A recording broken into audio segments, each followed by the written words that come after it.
Now, there really isn't anything radically wrong with being sick or with dying. Who said you're supposed to survive? Who gave you the idea that it's a gas to go on and on and on?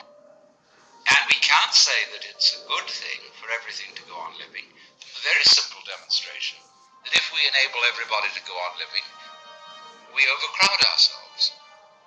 That we're like an unpruned tree.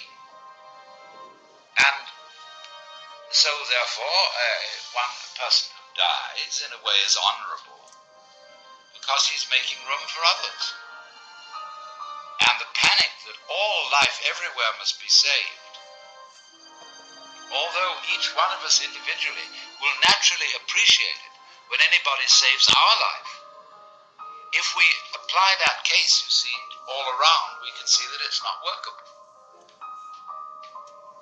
We can also look further into it and see that if our death could be indefinitely postponed, we would not actually go on postponing it indefinitely.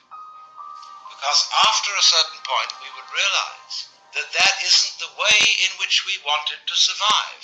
Why else would we have children? Because children arrange for us to survive in another way, by, as it were, passing on a torch, so that you don't have to carry it all the time. There comes a point where you can give it up and say, now you work. It's a far more amusing arrangement for nature to continue the process of life through different individuals than it is always with the same individual. Because as each new individual approaches life, life is renewed. And one remembers how fascinating the most ordinary everyday things are to a child. Because they see them all as marvelous, because they see them all in a way that is not related to survival and profit. When we get to thinking of everything in terms of survival and profit value, as we do, then the shapes of scratches on the floor cease to have magic. And most things, in fact, cease to have magic.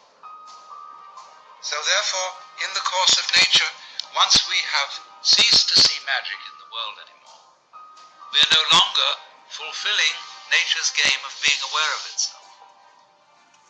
There's no point in it anymore. And so we die. And so something else comes to birth, which gets an entirely new view. And so nature's self-awareness is a game worth the candle. It is not, therefore, natural for us to wish to prolong life indefinitely. But we live in a culture where it has been rubbed into us in every conceivable way that to die is a terrible thing.